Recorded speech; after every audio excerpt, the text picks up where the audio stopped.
Question 2. Soit deux plans infinis, parallèles, uniformément chargés et distants d'une épaisseur E.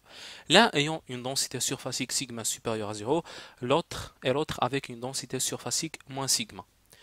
Déterminer l'expression du champ électrostatique créé par les deux plans en tout point M de l'espace, en déduire l'expression du potentiel électrostatique associé. Donc, il faut savoir d'abord ce qu'on a. Donc, c'est ce que je vais essayer de vous expliquer là, si j'ose dire ça. Donc, voilà. Donc, tac. Donc, qu'est-ce que j'ai? Il faut savoir que j'ai deux plans qui sont infinis. L'un chargé avec une certaine densité plus sigma, un autre qui est chargé avec une densité surfacique moins sigma. La distance entre ces deux plans, c'est tout simplement E. C'est une épaisseur E, c'est ce qui est distant d'une épaisseur E. Donc, pour que l'exercice soit bien vu, pour utiliser bien les choses, ce schéma, je vais le considérer de cette façon. C'est-à-dire que je vais voir les plans de ce côté-là. C'est-à-dire que ce plan infini, par exemple, je vais le voir de ce côté. Si je le vois de ce côté, je vais voir juste une droite comme ça. Donc, j'ai en effet mon plan infini chargé plus sigma et un autre plan chargé moins sigma. Cela forme tout simplement un condensateur plan. Ça, en effet, de là vers là, c'est E. Et voilà. Donc, l'expression du champ électrostatique créé par les deux plans. Je vais en effet appeler cette zone 1. Cette zone entre les deux plans, je vais l'appeler zone 2. Cette zone, je vais l'appeler tout simplement zone 3. Je vais travailler avec la zone 1. Donc on va tout simplement considérer la zone 1. Plutôt la zone 2. La zone 2. Donc, bien sûr, je vais utiliser le résultat de la première question. Pour ce qui concerne le résultat de la première question, donc dans la première question, qu'est-ce que j'avais? Dans la première question, j'ai trouvé que E d'un plan infini plus sigma, plan, donc plan infini chargé plus sigma est égal sigma sur 2 epsilon 0 suivant K. Donc K ici, c'est tout simplement, c'est le vecteur ici, il est constant. Il ne bougera pas, pour rien au monde. Donc, à chaque fois, je vais donner le champ et je vais en effet donner le potentiel associé. Donc, je vais utiliser tout simplement ce résultat-là. Ça, c'est pour un plan chargé plus sigma. Donc, je vais utiliser la physique, si vous voulez bien. Le champ créé, donc, pour bien simplifier encore, désolé, je vais dire ça, je vais marquer ça avec le rouge. Voilà, comme ça. Et je vais marquer cet autre-là avec le vert. Voilà. Donc ça, voilà. Je vais utiliser tout simplement le principe de la superposition. D'abord, le résultat de la première question, il faut savoir que le champ E est uniforme. C'est ce qu'on a pu démontrer dans la première question. En rouge, je vais donner le champ créé par plus sigma. Donc ça, c'est plus sigma. Et en vert, je vais donner le champ créé par moins sigma. Sachez que pour ce qui concerne le plus sigma, il faut savoir que si vous avez une certaine charge plus, le champ s'échappe. Il fait. Si vous avez une charge moins, le champ, il s'approche. Donc la charge moins, qu'est-ce qu'elle fait? Elle fait. Donc, pour ce qui concerne le plus sigma, voyez-vous bien, le champ, il s'échappe. Donc ça, c'est E créé par plus sigma. Donc il va s'échapper. Maintenant, je vais considérer moins sigma. Je ne vais plus considérer plus sigma, je vais considérer moins sigma.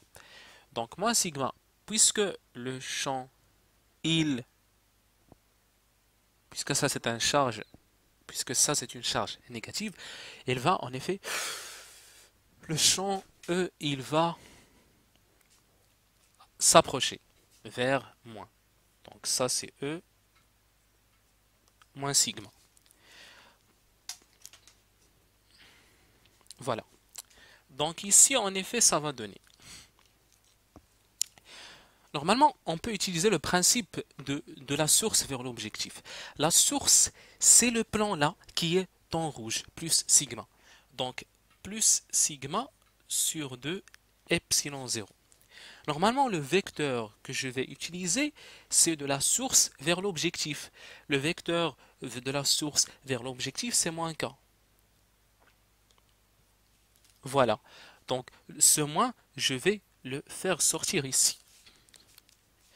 Je vais toujours utiliser le principe de la source vers l'objectif. Je veux dire que pour ce qui concerne le moins sigma, donc j'ai ici moins sigma, je vais écrire moins sigma sur 2 epsilon 0. Et quel vecteur je vais utiliser? De la source vers l'objectif. La source, c'est moins sigma. L'objectif, c'est ici. Donc de la source vers l'objectif, donc suivant k. Donc ça va vous donner moins sigma sur 2 epsilon 0 suivant k. Donc par superposition, voyez-vous bien que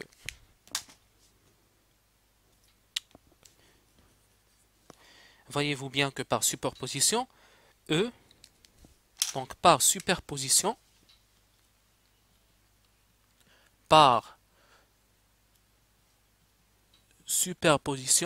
E, je vais dire E pour dans notre zone qui est tout simplement la zone 2, je vais faire comme ça. Voilà, E2, c'est tout simplement E plus sigma plus, voilà, comme ça, plus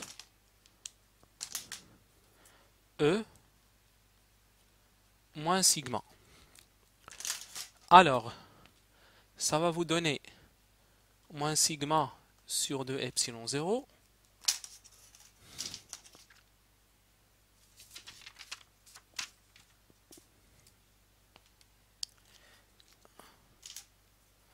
Suivant K.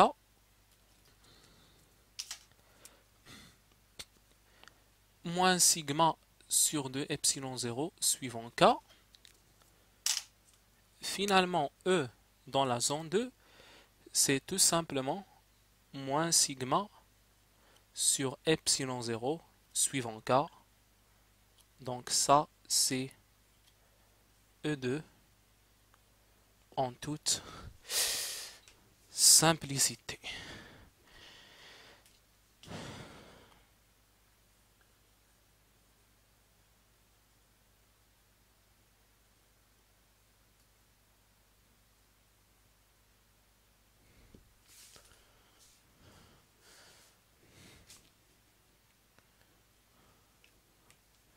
Donc toujours avec la zone 2, on va utiliser en effet E est égal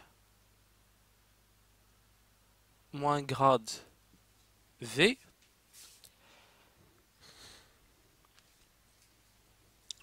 On va dire que E2 dans la zone 2, et ça, c'est grade moins grade V2. Donc on va dire que ça. Donc, puisque ici j'utilise tout simplement les coordonnées cylindriques. Puisque j'utilise les coordonnées cylindriques, et sachez que E2, c'est tout simplement E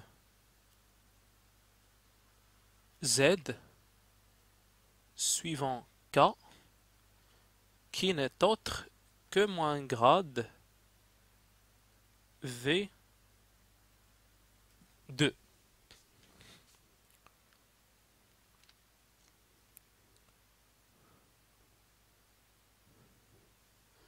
Donc, Cela veut dire que EZ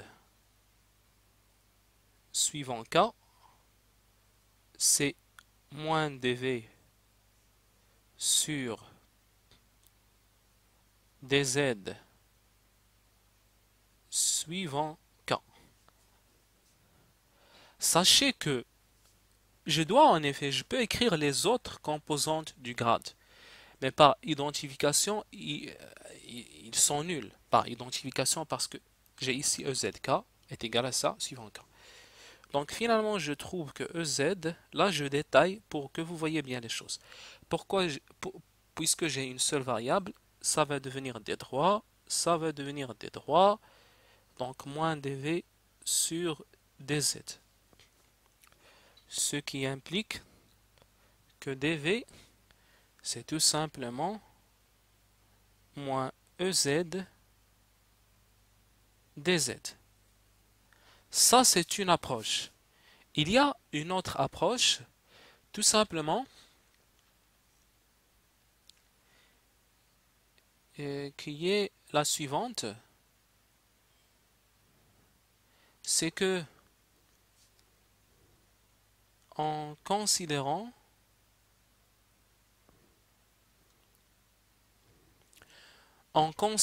que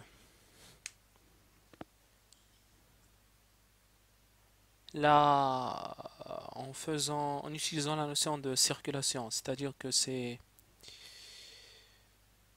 disons que dV c'est moins dl par exemple. Voilà. Donc, ça entre parenthèses. Donc, sachez ici que je trouve que dV c'est sigma sur epsilon 0 dz. Sachez que c'est exprès que j'ai utilisé la forme générale, au moins EZ dz, pour ne pas se tromper. Donc, vous pouvez dire la chose suivante, c'est que de là, vous pouvez dire que c'est moins sigma sur epsilon 0 suivant K, et vous pouvez dire que c'est moins dV sur dz suivant K. Donc dV sur dz, c'est sigma sur epsilon 0. Donc dV, c'est sigma sur epsilon 0 dz. Ou vous pouvez dire que dV, c'est moins... bon. Voilà, dV, c'est ça. Moins la circulation de E, voilà.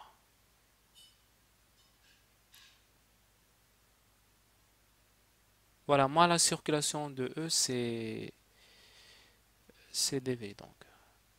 Donc voilà, donc ça c'est en utilisant le grade. Moi, qu'est-ce que je veux? Moi, je veux tout simplement V. Je veux tout simplement le potentiel. C'est-à-dire que, puisque là j'ai bien détaillé les choses, normalement vous pouvez le voir directement. Vous dites que E2 c'est moins grade V. Vous voyez la variable dont peut dépendre le champ E qui est Z. Donc vous dites que dV c'est moins E dz, ce qui implique que dV c'est sigma sur epsilon 0 dz. Bon, moins EZ, voilà. Moi je veux V, donc intégrale indéfinie. Donc V c'est tout simplement sigma Z sur epsilon 0. Et attention, il ne faut pas oublier la constante. Cette constante, je vais tout simplement l'appeler une certaine constante 2. Donc je vais dire ici que j'ai une certaine constante 2. Alors, pour déterminer cette constante 2, donc ça c'est V2, je vais dire maintenant détermination